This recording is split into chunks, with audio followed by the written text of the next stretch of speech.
வணக்கம் மக்களே, நான் உங்கள் கோடங்கி. மீண்டும் உங்களை சந்திப்பதில் மகிழ்ச்சி. இந்த வீடியோவில் நம்ம என்ன பார்க்க போகிறோம் அப்படின்னா, குதிரை பேரம் நிறைய பேசிட்டோம்ல. ஆனால் ஒவ்வொரு நாளும் புதுசாக அதில் ஏதோ ஒரு விஷயம் மாறிக்கிட்டே இருக்குது. இப்போ குதிரை பேரம் தாவேகா தரப்பில் சொல்கிறாங்க, எங்களுடைய எம்எல்ஏவை விலைக்கு வாங்குவதற்காக திமுக முயற்சி எடுத்து எங்கள் ஆட்சியை கவிழ்ப்பதற்கான ஒரு வேலையை பண்ணுறாங்க. ஆட்சி கவிழ்ப்பு அப்படின்ற ஒரு விஷயத்தை அவங்க முன்வைத்து அது தொடர்பாக ஒரு 11 பேரை கைது பண்ணி வச்சுருக்காங்க. அதுக்கான வேலைகள்லாம் நடந்துகிட்டு இருக்கு. அதோட அடுத்த கட்டமாக அதில் இடி இப்போ உள்ளே வந்திருக்கு.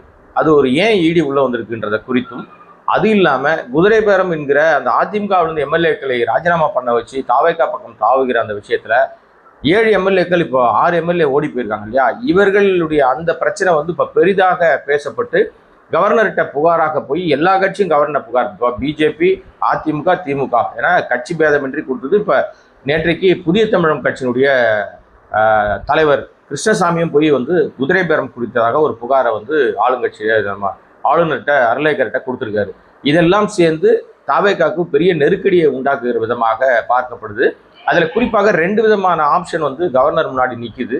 அந்த 2 விதமான ஆப்ஷனில் ஆதாரங்களோடு இப்போ கவர்னர் கையில் சில விஷயங்கள்லாம் இருப்பதனால அவர் நிச்சயமாக இதில் அடுத்த கட்ட நடவடிக்கை எடுத்தே ஆக வேண்டிய கட்டாயத்துக்கு தள்ளப்படுறார். ஒன்று சிபிஐ விசாரணைக்கு உத்தரவிடணும், அல்லது அவரே அவருடைய அதிகாரத்தை கையில் எடுத்து இந்த ஆட்சியை கலைக்கணும். 2 ஆப்ஷன் தான் இருக்கு. வேற வழியே இல்லை. நெருக்கடிக்குள்ளாக தள்ளப்பட்டிருக்கிறார் ஆளுநர். ஒருவேளை ஆளுநர் தாமதப்படுத்தினால் நாங்கள் திமுகவை சேர்ந்த நாங்கள் உடனடியாக உச்சநீதிமன்றத்துக்கு சட்ட ரீதியிலான நடவடிக்கைக்கு போவோம்னு திமுக தலைமையும் அந்த நம்ம பாரதி அமைப்பு செயலாளர் இருக்கிற RS பாரதி தெளிவாக சொல்லியிருக்கார். இது எல்லாத்தையும் பற்றி தான் இந்த வீடியோவில் நம்ம பார்க்க போகிறோம். இந்த வீடியோவை நீங்கள் முழுமையாக பார்ப்பதற்கு முன்பாக நம்ம சப்ஸ்கிரைப் பண்ணாமல் நிறைய பேர் பார்த்துட்டு இருக்கீங்க. சப்ஸ்கிரைப் பண்ணுங்கள், சப்போர்ட் பண்ணுங்கள், நிறைய நண்பர்களுக்கு ஷேர் பண்ணுங்கள். அவங்களுடைய அன்பும் ஆதரவாலும் நடத்தப்படுகிற சுயாதீன ஊடகம். வாங்க இப்போ நம்ம இந்த வீடியோவில் பார்க்கப்படுகிற முக்கியமான அந்த 2 சாராம்சத்தினுடைய தொடர்ச்சி என்ன. ஏன்னா நம்ம ஏற்கனவே நம்ம குதிரை பேரம் கொடுத்து நிறைய பேசியிருக்கிறோம். திருநாவுக்கரசுன்னு ஒருத்தர், அவர் ஒரு யூடியூபர், அப்புறம் நிறைய வியூக வகுப்பாளராக நிறைய விஷயங்கள் பண்ணிட்டு இருக்காரு. அந்த அடிப்படையில் அவர் கைது பண்ணப்பட்டார். அவரை சுற்றி அவருடைய தொடர்பு நண்பர்கள் அவங்க இவங்கன்னு கிட்டத்தட்ட ஒரு 11 பேர் இன்று அடுத்தடுத்தாக கைது செய்யப்பட்டார்கள். இவர்கள்கிட்ட கிட்டத்தட்ட ஒரு 50 லட்ச ரூபாயை பறிமுதல் பண்ணப்பட்டதாக சொல்லப்படுது. இது வரைக்கும் எந்த பணமும் காட்டப்படலை. இவங்க போறாங்க, பிடிக்கிறாங்க, இது பண்றாங்க, அது பண்றாங்க. ஒரு ஆசிரியர் கூட பிடிச்சாங்க, ஒரு புத்தகத்தை நடத்துகிற ஆசிரியர். அவர்கிட்ட நிறைய காசு எடுத்தாங்க. ஆனால் எதுக்கும் எந்த விதமான எவிடன்ஸ் இது வரைக்கும் இல்லவே இல்லை. அந்த அடிப்படையில் இப்போ இவங்க எதை நோக்கி நகர்ந்துகிட்டு இருக்காங்கன்னே தெரியாமல் இருக்கு. செந்தில் பாலாஜி அதில் தான் கைது பண்ணலான்னு பார்த்தாங்க. அவங்க தம்பியை கைது பண்ணலான்னு பார்த்தாங்க. ஸோ கடைசியில் பார்த்தா செந்தில் பாலாஜிக்கும் முன் ஜாமீன் கொடுத்துட்டாங்க. அவங்க தம்பி அசோக்குக்கும் முன்ஜாமீன் கொடுத்துருச்சு நீதிமன்றம். அவங்களை கைது பண்ண முடியல. கைது பண்ணி உள்ளே வச்சுட்டு கரூரில் போய் கொக்கரிக்கலாம், கரூரில் போய் ஒரு மார்த்தட்டிக்கலாம், பெரிய ஹீரோவாக காமிச்சிக்கலாம்னு நினச்சாரு நம்ம முதலமைச்சர் சப்பு விஜய். கடைசியில் அங்கே சப்புன்னு மேட்ரு முடிஞ்சு போச்சு. அவரால் அங்கே போய் ஹீரோயிசம் காட்ட முடியல. இருந்தாலும் கீழே வந்தாலும் மீசையில் மண்ணோட்டலன்னு அங்கே போய் ஓடு ஓடு ராஜா ஓடு ராஜான்னு பாட்டெல்லாம் பாடினாரு. ஆனால் கடைசியில் அதுவும் அவருக்கு பேக் ஃபயர் ஆயிடுச்சு. ஓடு ஓடுன்னு என்ன சொன்னார்னா, கரூர்லேருந்து ஓடி போன முதுகு சின்னத்தை தான் வைக்கணும் நினைவு சின்னமா.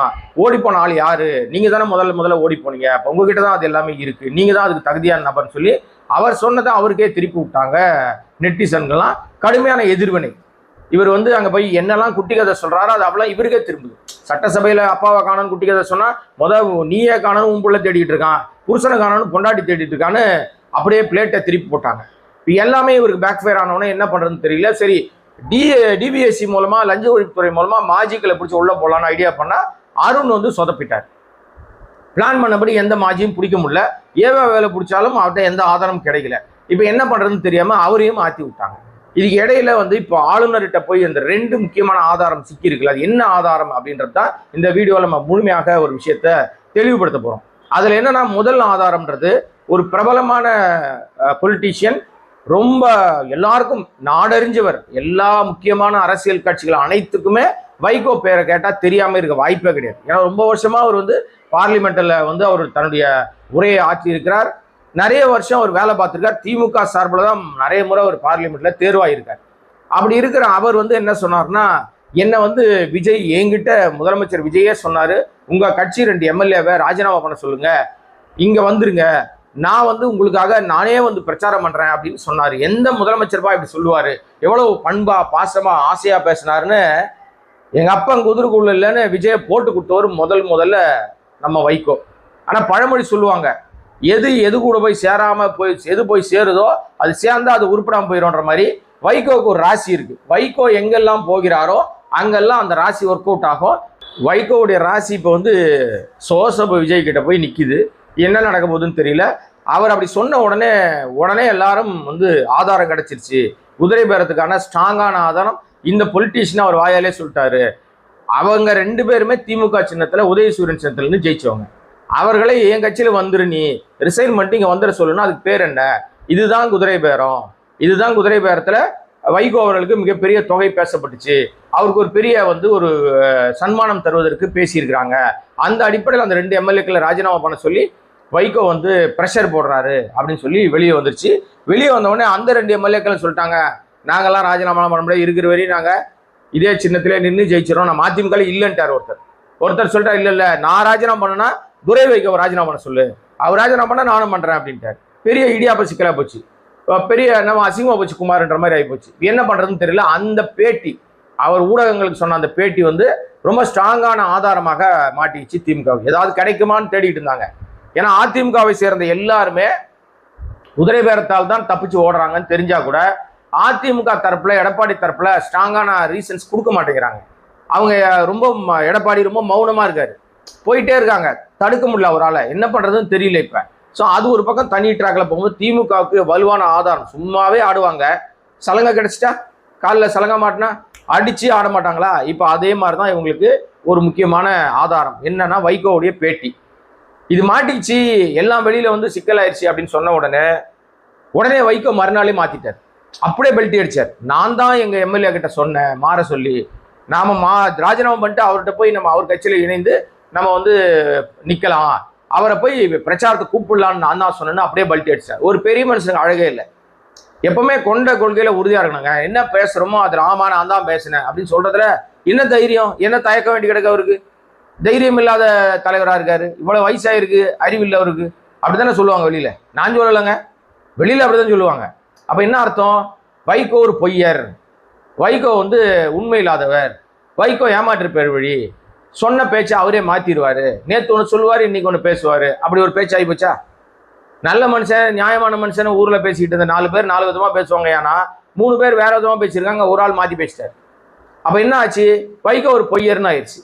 ஆனாலும் அவர் ஏற்கனவே சொன்னதை அவரை விசாரிக்கணும்னு அந்த ஆதாரத்தை திமுக கையில் எடுத்துக்கிச்சு. இதோட சும்மா இருக்கலாம் இல்லையா? இங்க எல்லாம் சம்பாரிச்சு சொத்து குவிப்புலாம் சேர்ந்துட்டு ஏகப்பட்ட கேஸ் வாங்கி வச்சிருக்கிற விஜயபாஸ்கர், கரூர் விஜயபாஸ்கர், அந்த கரூர் சம்பவத்துல கூட மக்கள் திமுக வேணாம் விஷ்ணு வேணான்னு சொல்லிட்டு ரெட்டலை ஓட்டு போட்டிருக்காங்க. அந்த நன்றி விசுவாசம் கூட கொஞ்சம் கூட இல்லாத ஏமாத்து பெருவழி மோசடிக்காரன் அந்த மக்கள் சொல்றாங்க. அந்த மாதிரி ஏமாத்து பெருவழியா இருக்கிற கரூர் விஜயபாஸ்கர் அங்கிருந்து ஓடி போய் இப்போ விசிலுக்கு போய் நின்ட்டார். விஜய் ஏதோ ஆபத்து பண்ணவன் காப்பாற்ற வந்தவர் நினைச்சிட்டு அங்க போனாரு. இந்த 2 விஜயபாஸ்கர் சன்கோ இருக்குல்ல, சுகாதார குட்கா விஜயபாஸ்கர், அவரும் இந்த கோஷ்டியும் சொத்துக்கு விஜயபாஸ்கர் அங்க போய் சேர்ந்த உடனே ஏதோ பெருசா மாற்றம் நடக்கும். நாங்க கடைசியில் என்ன மாற்றம் நடந்திருக்குன்னா, தவளை தாவாயாலே கெடுவாங்கல்ல, அந்த மாதிரி தாவாயாலே கெட்டு இருக்குது இந்த கரூர் விஜயபாஸ்கர். அவர் சொல்லியிருக்காரு, எங்களை அவங்க அப்ரோச் பண்ணாங்க, தாவேக்கா தரப்புல இருந்து எங்களை அப்ரோச் பண்ணாங்க, அந்த அப்ரோச் எங்களுக்கு பிடிச்சிது, அதனால நாங்க வந்து தாவேக்காக்கு மாறிட்டோம். இது எப்படி இருக்குன்னா, இந்த படத்துல வந்து சொல்லுவார் யாருன்னா வடிவேலு சொல்லுவார், அந்த டீலிங் எனக்கு பிடிச்சிருந்தது, பேக்கரியை நீ வச்சுக்கோ உங்க அக்காவை நான் வச்சுக்கிறேன் அப்படின்னு சொல்லி அந்த டீலிங் எனக்கு பிடிச்சிருந்தது அப்படின்னு சொல்லுவார் இல்லையா ஒரு காமெடியில். அந்த மாதிரி அந்த அப்ரோச் பிடிச்சிருந்தான். என்ன அப்ரோச்? ஒரு கட்சியில நின்று ஜெயிக்கிறீங்க, ஜெயிச்ச பிறகு இன்னொரு கட்சியில அவங்களுக்கு ஆள் இல்லை, ஆதரவு இல்லை, பெரும்பான்மை இல்லை, மெஜாரிட்டி இல்லை, மைனாரிட்டி அரசாங்கம். இப்போ நீங்க வந்து அப்ரோச் பண்றாங்கன்னா அப்ப அதுக்கு பேர் என்ன? இதான் குதிரை பேரம், இதான் யானை பேரம், ஒட்டக பேரம், திமிங்கில பேரம், என்னென்ன பேரம் இருக்கு அத்தனை பேரமா. யோகிய சிகாமணி, யோகியம் வரான் சொம்பெடுத்து உள்ளவைன்ற மாதிரி இந்த சோசப் விஜய் எங்க போனாலும் யோகியம் இவரு.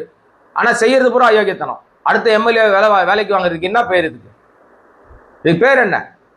இதுதான் கழுவி காரி ஊத்துறாங்க, துப்புறாங்க கண்ணாப்புனான்னு. ஆனாலும் துப்புனா தொடச்சிக்கிற கேரக்டரா அப்படியே சுத்திட்டு திரிகிறாரு வச்சுங்களேன். இப்போ இவர் விஜயபாஸ்கர் எங்களை அப்ரோச் பண்ணாங்கன்னு சொன்ன உடனே அதுவும் ஆவணமாக மாட்டிச்சு திமுக கையில். இப்போ இந்த 2 வீடியோ எவிடன்ஸையும் எடுத்துக்கிட்டு கவர்னர்கிட்ட போய் புகார் கொடுத்துருக்காங்க. கவர்னர் முன்னாடி இப்போ 2 பிரச்சனை தான் இருக்கு, பெரிய பிரச்சனை. என்ன பிரச்சனை இருக்குன்னா, திமுக கொடுத்திருக்கிற புகார், அது இல்லாம அதிமுக தரப்புல இன்பதுரை வந்து கொடுத்திருக்காரு, எங்க எம்எல்ஏக்களை மிரட்டி உருட்டி பண ஆசை காட்டி பதவி ஆசை காட்டி அவர்கள் குதிரை பேரத்துல கூட்டிட்டு போறாங்க. இது வரைக்கும் 6 பேர் போயிட்டாங்க, இன்னும் பல பேர் போவதற்கு காத்திருக்காங்க அப்படின்னு சொல்லி போயாச்சு. நீதிமன்றம் ஆனா அந்த 5 பேர் 5 தொகுதிக்கு இடைத்தேர்தலை நடத்தக்கூடாதுன்னு ஒரு மண்டையில ஒரு கொட்டு வச்சிருக்கு விஜய்க்கு, சோசப் விஜய்க்கு. இதுக்கு இடையில ஆளுநர் கையில் இருக்கிற திமுக கொடுத்த புகார், அதிமுக கொடுத்த புகார், நயினார் நாகேந்திரன் கொடுத்த புகார், கிருஷ்ணசாமி கொடுத்த புகார், இந்த புகார்களுடைய ஒட்டுமொத்த சாராம்சம் தாவேக அரசு குதிரை பேரம் பண்ணுது, தாவேக அரசு யோகிய சிகாமணி அரசு இல்ல, இது ஃப்ராட் அரசு, இந்த அரசை முதல்ல கலைச்சிருங்க, நீங்க சிபிஐ விசாரணை கோருங்க அல்லது நீங்க சம்மன் பண்ணி கூட்டு விசாரிங்க அப்படின்னு பிரேயர். இப்ப திமுக கொடுத்த புகார், மற்றவர்கள் கொடுத்த புகார் என்பதில் ஆளுநர் நடவடிக்கை எடுக்க வேண்டிய நிலைக்கு தள்ளப்பட்டிருக்கார். அவர் முன்னாடி இருக்க 2 ஆப்ஷன். ஒன்னு, அவர்கிட்ட அதிகாரத்தை பயன்படுத்தி உள்துறை அமைச்சர்கிட்ட பர்மிஷனை வாங்கி ஆட்சியை கலைக்கிறது. அப்படி இல்லைன்னா குதிரை பேரத்தில் சிக்கின எம்எல்ஏக்கள் எல்லாருக்கும் தண்டனை வாங்கி கொடுக்குற மாதிரி சிபிஐ விசாரணைக்கு போட்டு யாரெல்லாம் ராஜினாமா பண்ணாலும் அவ்வளோ பெரிய அசம்பிள் ஆக்குறது, அவங்களுடைய சொத்து பத்துக்கெல்லாம் அட்டாச் பண்றது, அவங்க நீ ஏன் ராஜினாமா பண்ணன்னு உண்மை வர வரைக்கும் அவங்கள சிறையில் வைக்கிறது, தண்டனை, இதெல்லாம் செஞ்சாதான் அடுத்தவர்களுக்கு பயம் வரும். அடுத்த எம்எல்ஏக்கள் ஐயோ நம்ம வந்து மரியாதையா நின்ன ஜெயிச்ச சின்னத்துல நிக்கணும், தாவி போனோம்னா நமக்கும் ஜெயில் தான், களி தான் தின்னணும் அங்க போய் அப்படின்னு வேற வழி இல்லாம மாட்டுவாங்க. இது அவர் முன்னாடி இருக்கிற பிரச்சனை. ரெண்டாவது ஆப்ஷன் என்னன்னா, ஏற்கனவே வந்து இங்க வந்து இந்த ஆட்சி கவிழ்ப்பு அப்படின்ற பேர்ல நடத்தப்படுகிற கோமாளித்தன கூத்துக்கள்ல 11 பேரை கைது பண்ணி வச்சிருக்காங்கல்ல, இதுல அதிகமான காசு வேற புழங்குதுன்னு சொல்லி இடி உள்ள வந்திருக்கு. இடி யார் கட்டுப்பாட்டுல இருக்கு? ஒன்றிய அரசாங்கத்தின் கட்டுப்பாட்டுல இருக்கு. இப்ப இடி வந்து இங்க ஒரு வேலை பார்க்க ஆரம்பிக்குதுன்னா இது அடிப்படையில இது தாவேக்காக்கு ஆதரவான வேலைன்னு எல்லாரும் நினைக்கலாம். இல்ல, தாவேக்காவுக்கு செக் வைக்கிற வேலைக்கு தான் இடி உள்ள வந்திருக்கு. எப்படின்னா எதிர் திசையில வராங்க அவங்க. இவங்க தாவேக்கா போட்ட பால் தாவேக்கா விளையாட ஆரம்பிச்சிருக்கு, ஆட்சி கவிழ்ப்புன்ற வார்த்தையை பயன்படுத்தி விளையாட ஆரம்பிச்சது. நீதிமன்றத்தை வந்து ஆட்சி கவிழ்ப்பு வார்த்தையை நீக்கிட்டாங்க, ஏன்னா ஆதாரம் இல்லை. இது இப்ப இந்த நேரத்தில் இடி உள்ள வருது. இடி உள்ள வந்து எல்லாரையும் தேட ஆரம்பிக்கும் போது அவங்களுடைய பார்வை அப்படியே ராஜினாமா செய்த எம்எல்ஏக்கள் மேல படும். சோழியும் குடுமியும் சும்மா ஆடுமான்னு ஒரு பழமொழி சொல்லுவாங்கல்ல, அது பழமொழி எதுக்கு சொன்னாங்கலாம் தெரியாது நமக்கு. ஆனால் இந்த பழமொழியை தொடர்பு படுத்தி நிறைய சம்பவங்களை சொல்லுவாங்க. ஏன்னா நீங்க இந்த முன்னாள் எம்எல்ஏக்கள் மாஜிக்கள் இருக்காங்கல்ல, இவங்களுக்கு இப்போ இருதலை கொள்ளி எறும்பு ஆப்பு அடிச்ச மாதிரி மாட்டிக்கிட்டாங்க. அடிச்ச ஆப்பை எடுக்கவும் முடியல, மாட்டிக்கிட்டு முழிக்கிறாங்க. ஏன்னா ராஜினாமா பண்ணியதுனால எம்எல்ஏவும் கிடையாது. அவங்க ராஜினாமா ஏன் பண்ணான்னு என்கொயரி வேற ஒரு பக்கம், கவர்னர்கிட்ட புகார் வேற போயிருக்கு. என்ன காசு வாங்கி உள்ள போனாங்கன்னு தெரியல. மரகதம் குமாரவெல்லாம் சும்மா எச்சக்கை அளவு காக்கா ஓட்டாதுன்னு சொல்லுவாங்க அந்த அம்மாவை பார்த்தா. அது மாதிரி அதை சுத்தி இருக்கிற பல பேரும் அப்படிதான். இந்த இசைக்கு சுப்பையா மட்டும் ஏதோ முன்னாடி அங்கங்க ஏதோ வேலைலாம் பார்த்துருக்காரு. ஆனா அவரும் அணி மாறியதற்கு மிகப்பெரிய ஆதாயத்தோடு தான் போயிருக்காரு. அவருக்கு கொடுக்கப்பட்ட ஆதாயம் என்ன அப்படின்னா, ஏதோ டெண்டர்ஸ் தருவதாக அவருக்கு ஒப்பந்தம் சொல்லியிருக்காங்க, நீங்க எடுத்து செய்யுங்கன்னு கொடுத்துட்டாங்க. நம்ம பொதுப்பணித்துறை அமைச்சர் இருக்கார் இல்லையா, 6 அடி வளர்ந்து கட்ட அமைச்சரா ஆதவ், அவருடைய கட்டுப்பாட்டில் இருக்கிற ஏதோ ஒரு டெண்டர் அவருக்கு வழங்கப்பட்டதாக சொல்லப்படுது தகவல். அந்த அடிப்படையில் அவர் வந்து எம்எல்ஏவா 5 வருஷம் சம்பாதிக்கிறதுக்கு ஆசை வச்சு நாம எடுக்கிறத விட இந்த மாதிரி நம்ம வந்து பெரிய லெவல்ல பண்ணி நாம வந்து வளர்ந்துடலான்னு ஐடியா பண்ணி அவர் ராஜினாமா பண்ணிட்டு போயிட்டார். இப்பதாங்க பல கோடி செலவு பண்ணி ஜெயிச்சிருக்காங்க. உடனே ராஜினாமா பண்றானா சும்மா பண்ணுவாங்களா? ஆதாயம் எல்லாம் பண்ணுவாங்களா? அப்ப அவர்கள் கிடைத்த ஆதாயம் என்னன்னு இடி விசாரிக்க ஆரம்பித்தால் அவர்களுடைய அடுத்த கட்ட நகர்வே பிரச்சனை ஆகிடும். இப்போ இது எல்லாம் அவங்க முன்னாடி நிற்கும் போது கவர்னர் வேறு வழி இல்லாமல் இதை கையில் எடுக்க வேண்டிய கட்டாயம் வரும். ஒருவேளை கவர்னர் திமுக கொடுத்ததையும் மதிக்கல, அதிமுக கொடுத்ததையும் மதிக்கல, நம்ம கிருஷ்ணசாமி கொடுத்ததையோ பாஜக கொடுத்ததையோ மதிக்கல, அவர் அதெல்லாம் பண்ண முடியாது அப்படின்னு சொல்லி அவர் கிடப்பில போட்டா உடனடியாக திமுக என்ன பண்ணுன்னா உச்ச நீதிமன்றத்துக்கு வழக்காக போகும். அந்த வழக்கிலும் இந்த ஆதாரங்களை, வீடியோ ஆதாரங்களை கொண்டு போய் கொடுப்பாங்க. ஒரு ஆதாரம் வைகோ பேசி வாயால கெட்ட வைகோ அவர் வாயை விட்டு மாட்டினது. அடுத்தது விஜயபாஸ்கர், கரூர் விஜயபாஸ்கர் அப்ரோச் பண்ணாங்கன்ற வார்த்தை. இந்த 2 வாதங்களுமே ஸ்ட்ராங்கான எவிடன்ஸாக ஆட்சிக்கு எதிரான ஆயுதங்களாக மாறிடும். அப்ப உச்சநீதிமன்றம் குதிரை பேரம் நடத்தியதை உறுதிப்படுத்திவிட்டால் ஆட்டோமேட்டிக்காக தாவேக அரசு கலைக்கப்படும். அப்படி கலைக்கப்பட்டா உடனே எல்லாம் நினைக்கிறாங்க தாவேக ஆட்சி கலைஞ்சிச்சுன்னா மறுபடியும் விஜயை 200 சீட்டு ஜெயிச்சிருவாரு இப்படி நம்பிக்கிட்டே இருக்க வேண்டியதான். ஓட்டு போட்ட 50 நாள் தெரிஞ்சிச்சு இவர் லட்சணம். இப்பெல்லாம் பாதி ஜனங்க ஓட்டு போட்டவங்களே பாதி பேர் ஆடுறா தப்பு பண்ணிட்டுமே, நம்ம ஒரு நல்ல முதல்வரை இழந்துட்டோம், முத்துவேல் கருணாநிதி ஸ்டாலின் செஞ்ச எல்லா திட்டத்துக்கு தான் ஸ்டிக்கர் ஒட்டி இந்த ஆள் பண்ணிட்டு இருக்காரு. இந்த ஆள் இது வரைக்கும் உருப்படியா ஒன்றும் பண்ணல. தாய் மாமன், அந்த மாமன், இந்த மாமன் தான் வந்து சொல்றாரே தவிர உருப்படியா ஒரு வேலை கூட செய்யல. ஏற்கனவே முந்தைய அரசாங்கம் செய்த அத்தனை பணிகள்லையும் ஸ்டிக்கர் ஓட்டுற வேலையை தான் இந்த அரசாங்கம் செய்யுது. ஸோ அரசும் நடத்த தெரியல, சின்ன பிள்ளைங்க வெள்ளாமை வீடு வந்து சேராதுன்ற மாதிரி இதுங்கிட்ட ஆட்சியை கொடுத்துவிட்டு ஒரு நிர்வாகம் உருப்படியா நடக்கல, ஒரு திட்டங்களும் செயல்பாட்டுக்கு வரல. கர்நாடகாக்காரன், ஆந்திராக்காரன்லாம் நம்மளை மிரட்டிட்டு திரியிறான். நம்மகிட்ட இருந்து தொழில் முதலீடுலாம் ஆந்திரா பிடிக்கும் போது கர்நாடகாவில் நாங்கள் அணை கட்டுவோம், அதை கட்டுவோம்னு மிரட்டிட்டு இருக்காங்க.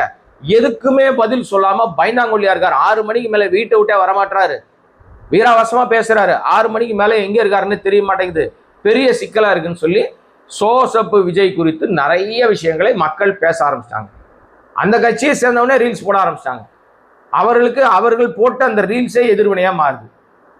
ஸோ கவர்னர் கையில் இருக்கிற ஆயுதத்தை அவர் பயன்படுத்த தவறினால் உச்சநீதிமன்றத்தை நாடுவதற்கும் திமுக தயாரா இருக்கு. ஆக மொத்தம் எனக்கு தெரிஞ்சு, உங்களுக்கும் தெரிஞ்சு, இந்த மாதிரி ஒரு அரசாங்கம் பதவிக்கு வந்து ஒரு 3 மாதங்களை நிறைவு செய்வதற்குள்ளாக இந்த ஆட்சியை தூக்கி எறியணுன்ற ஒரு வெறுப்புணர்வு மக்கள்கிட்ட வந்தது, கட்சிகள்கிட்ட வந்தது, எல்லா நிர்வாகத்துக்கிட்டையும் வந்தது, காவல்துறை கிட்ட வந்தது. குறிப்பா காவல்துறையை கடுப்பாயிட்டாங்க. ஒரு நேரத்தில் காவல்துறை தான் ஓடி ஓடி போய் தபால் ஓட்டு போட்டானுங்க. இப்போ அவங்களே கொலை பழி போட்டு அவங்களே கொலைகாரனாக்கி விட்டாச்சு. அதனால அவங்க எல்லாம் செம கோபத்தில் இருக்காங்க. எப்போ கேப் கிடைச்சாலும் வேலை செய்வாங்க. அதிகாரிகள் வேலை செய்யறதில்ல, காவல்துறை சரியா வேலை செய்யறதில்ல, IAS IPS அதிகாரிகள் மௌனமா இருக்காங்க, எதையுமே உறுதியாக ஆதாரம் இல்லாம செய்ய மாட்டாங்க. ஸோ இது எல்லாமே விஜய்க்கு சோசப்பு விஜய்க்கு எதிராக திரும்பி இருக்கிறது. என்ன நடக்க போகுது அப்படின்றத பொறுமையா பார்ப்போம். ஆளுநர் என்ன நடவடிக்கை எடுக்க போறார், அமைச்சரவை கூட்டம் 16ஆம் தேதி நடக்க போகுது, அதுக்கப்புறம் பட்ஜெட் கூட்டத்தொடர் எப்ப அப்படின்றது இதுவரைக்கும் விடை தெரியாத கேள்வியாக இருக்கு. அப்படி வரும்போது என்ன நடக்கும் அப்படின்றத பொறுத்திருந்து பார்ப்போம். அதுவரை நம்முடைய சேனலை சப்ஸ்கிரைப் பண்ணாம பார்த்துருக்க அன்பு நண்பர்களே சப்ஸ்கிரைப் பண்ணுங்க, சப்போர்ட் பண்ணுங்க. இன்னும் பல விஷயங்கள் பேசலாம். நன்றி, வணக்கம்.